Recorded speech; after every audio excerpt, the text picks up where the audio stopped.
Assalamualaikum anak-anak, selamat ketemu lagi di kelas sejarah. Perkenalkan, nama Ibu Yola Anjani, Ibu dari Universitas PGRI Sumatera Barat. Pada pertemuan kali ini, kita akan membahas materi upaya bangsa Indonesia dalam menghadapi ancaman disintegrasi bangsa. Adapun KD yang akan kita bahas yaitu KD 3.1, menganalisis upaya bangsa Indonesia dalam menghadapi ancaman disintegrasi bangsa, indikator pencapaian kompetensi, menganalisis upaya bangsa Indonesia dalam menghadapi ancaman disintegrasi bangsa, antara lain PKI Madiun 1948, DI atau PI, APRA, Andi Aziz, RMS, dan G30 SPKI. Tujuan pembelajaran mengolah informasi tentang upaya bangsa Indonesia dalam menghadapi ancaman disintegrasi bangsa, menganalisis upaya bangsa Indonesia dalam menghadapi ancaman disintegrasi bangsa, antara lain PKI Madiun, DI, TI, APRA, Andi Aziz, RMS, dan G30 SPKI. Selanjutnya ada disintegrasi bangsa. Disintegrasi adalah proses pemisahan dari suatu wilayah atau negara, sedangkan integrasi adalah proses penyatuan bangsa yang berbeda dari suatu masyarakat menjadi kesatuan yang utuh menjadi satu bangsa. Kan di dalam negeri tahun 1948 sampai 1965. Yang pertama, pergolakan berkaitan dengan ideologi. Kedua, pergolakan berkaitan dengan kepentingan. Tiga, pergolakan berkaitan dengan sistem pemerintahan. Terkait dengan ideologi, yaitu ada pemberontakan PKI di Madiun 1948. Pada 18 September 1948, PKI memproklamirkan RSI atau Republik Soviet Indonesia. Presiden Soekarno meminta rakyat memilih Republik Indonesia atau PKI. Pemerintah melancarkan operasi militer di Madiun dengan dipimpin oleh Kolonel Gatot Subroto dan Kolonel Sungkono. Pada Desember 1948, pemberontakan ini berhasil ditumpas dengan tertembaknya musuh dan tertangkapnya Amir Syarifuddin. Berikut salah satu video yang berkaitan dengan pemberontakan PKI di Madiun tahun 1948. Selamat menonton. Tahun 1948, terjadi pemberontakan PKI di Indonesia, tepatnya di kota Madiun, yang nantinya peristiwa ini dikenal sebagai sejarah pemberontakan PKI Madiun 1948. Pada hakikatnya, pemberontakan PKI di Madiun adalah puncak pertentangan ideologi dan politik antar beberapa partai di Indonesia. Akar dari pertentangan ini ialah Perjanjian Renville, di mana wakil dari Indonesia yang menandatangani Perjanjian Renville ialah Perdana Menteri Amir Syarifuddin. Dan Perjanjian Renville ternyata telah merugikan pihak Indonesia, sehingga PNI dan Masyumi menentang keras Perjanjian Renville. Akibatnya, kedua partai besar ini menarik menteri-menterinya dari kabinet Amir, dan Amir pun melepas posisinya sebagai Perdana Menteri. Kemudian, atas perintah Presiden, Hatta menggantikan posisi Amir dan membentuk kabinet baru. Dalam kabinet Hatta, anggota Partai Sosialis milik Amir tidak kebagian kursi, karena Amir menuntut terlalu banyak kursi penting yang tidak mungkin diterima oleh partai lainnya. Disinilah awal mula Partai Sosialis menjadi oposisi pemerintahan, dan kemudian pecah menjadi dua, yaitu pengikut Amir yang menentang pemerintah dan pengikut Syahrir yang mendukung pemerintah. Kemudian Syahrir dan pengikutnya membentuk partai baru, yaitu Partai Sosialis Indonesia atau PSI, sebagai partai pendukung pemerintah. Untuk menambah kekuatan sebagai oposisi, Amir membentuk suatu front dengan partai oposisi lainnya, yaitu PKI, Partai Buruh, dan Sentral Organisasi Buruh Seluruh Indonesia atau SOPSI, yang kemudian front ini diberi nama Front Demokrasi Rakyat atau FDR. Dengan kekuatan barunya, Amir bersama kelompoknya berusaha merebut kunci kabinet dengan mengadakan demonstrasi secara besar-besaran agar kabinet Hatta dibubarkan dan dibentuk kabinet baru yang meliputi buruh, tani, dan pemuda. Dalam aksinya mereka juga kerap melakukan adu domba, sehingga timbul kubu-kubu yang saling bertentangan di dalam masyarakat. Bahkan mereka juga memprovokasi para buruh agar melakukan pemogokan kerja seperti yang terjadi di perkebunan Delangu. Sedangkan di pihak pemerintah, walau berada dalam tekanan, kabinet Hatta terus melakukan program pemerintahan. Salah satu program pemerintahan ialah program rekonstruksi rasionalisasi atau program RERA. Program ini akan mengurangi jumlah 350.000 tentara dan 400.000 laskar menjadi 160.000, yang kemudian akan dikikis lagi menjadi 57.000 prajurit reguler. Program RERA mendapat banyak protes dari berbagai pihak yang dirugikan, termasuk FDR.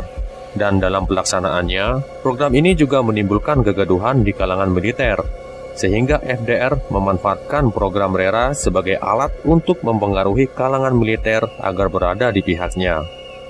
Banyak kalangan militer yang terpengaruh oleh FDR, terutama dari kalangan divisi penembahan Senopati.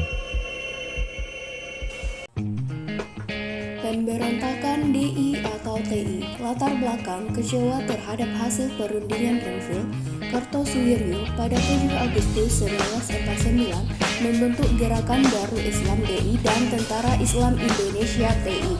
DI atau TI menyebar ke berbagai daerah dengan cepat. Beberapa daerah yang menjadi basis pemberontakan DI atau TI yaitu Jawa Tengah, Sulawesi Selatan, Kalimantan Selatan, dan Aceh. Selanjutnya, untuk menumpas pemberontakan DI atau TI, pemerintah melakukan sejumlah operasi militer dan cara damai. Beberapa operasi militer yang dilakukan yaitu Operasi Barat Ayutha dan Operasi Pagar Betis. Berikut ini merupakan salah satu video yang berkaitan dengan pemberontakan DI atau TI. Selamat menonton.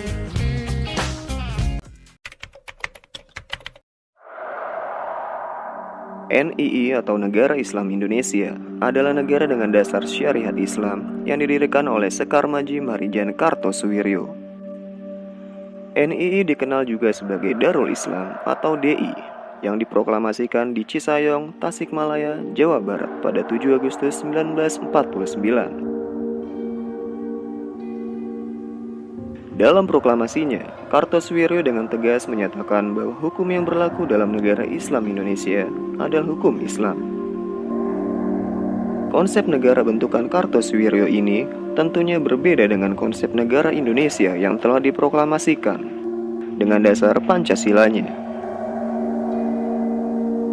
NII tidak menghendaki ideologi lain selain penegakan syariat Islam. Kartosuwiryo kemudian membentuk kesatuan tentara yang disebut sebagai Tentara Islam Indonesia atau TII.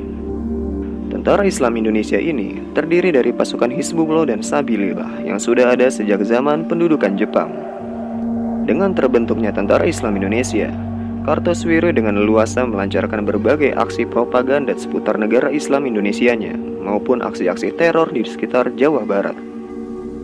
Pertanyaannya, kemanakah TNI ketika Tentara Islam Indonesia ini melancarkan segala macam aksinya? Setelah perjanjian Renville 1947, TNI diharuskan meninggalkan wilayah Jawa Barat. Kemudian, divisi Siliwangi yang berkuasa di Jawa Barat harus menepi hingga ke Jawa Tengah, sehingga membuat wilayah Jawa Barat terjadi kekosongan kekuasaan militer. Kondisi inilah yang dimanfaatkan oleh Kartosuwiryo untuk memproklamasikan negara Islam Indonesia dan menyebarkan pengaruh NII di sekitar Jawa Barat. Tentara Islam Indonesia banyak melakukan aksi teror terhadap warga yang anti-DI-TI. Banyak juga warga yang dibunuh oleh Tentara Islam Indonesia ini. Kekuatan Tentara Islam Indonesia di tahun 1950 semakin meningkat, bahkan hampir setara dengan Tentara Nasional Indonesia. Akhirnya terjadilah bentrokan antara TNI dengan DI-TI. Selama peperangan, pasukan DITI banyak bergerilya di sekitar hutan-hutan Jawa Barat. Bentrokan antara TNI dan TII berjalan sengit dan berdampak sangat buruk bagi rakyat Jawa Barat. Dalam aksinya, Tentara Islam Indonesia banyak melakukan perampasan harta benda milik warga guna mencukupi kebutuhan hidup mereka selama bergerilya. Hal ini tentunya membuat dukungan rakyat terhadap NII Kartosuwiryo berkurang. Mayoritas warga Jawa Barat memilih untuk mendukung Republik Indonesia dan membantu TNI menumpas pemberontakan DITI.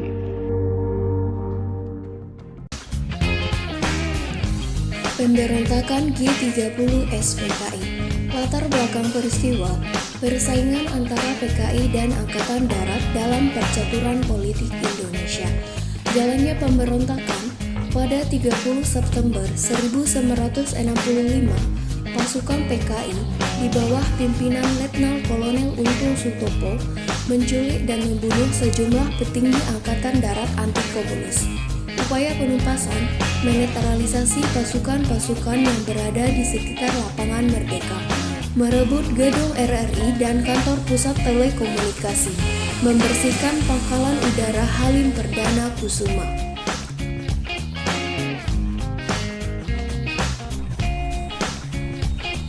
Terkait dengan kepentingan, yaitu ada pemberontakan APRA. Latar belakang ingin mempertahankan negara Pasundan. Jalannya pemberontakan yang pertama membunuh ratusan prajurit divisi Siliwangi dan menduduki sejumlah tempat penting di Bandung. Pada pertengahan Februari 1950, kekuatan APRA tercerai-berai. Akhir pemberontakan, pasukan APRA bersedia bergabung dengan APRIS. Pemberontakan Andi Aziz. Latar belakang tidak setuju pembentukan Angkatan Perang Republik Indonesia. Proses 5 April, Andi Aziz menangkap beberapa anggota pasukan APRIS di Makassar dan menguasai kota Makassar. Penumpasan pada 8 April 1950, pemerintah RIS mengeluarkan ultimatum terhadap Andi Aziz. Dalam waktu 4x24 jam, Andi Aziz harus melaporkan diri kepada pemerintah RIS di Jakarta. Pemberontakan RMS atau Republik Maluku Selatan. Yang pertama, kebijakan pemerintahan MIT yang berupaya membubarkan negara-negara bagian dan menyatukannya dalam NKRI.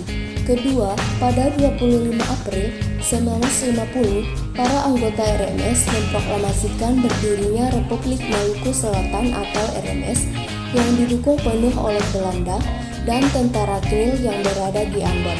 3. Pemerintah Indonesia menempuh cara damai dan operasi militer. Sekian video pembelajaran upaya bangsa Indonesia dalam menghadapi ancaman disintegrasi bangsa. Semoga bermanfaat. Assalamualaikum warahmatullahi wabarakatuh. Created using Powtoon.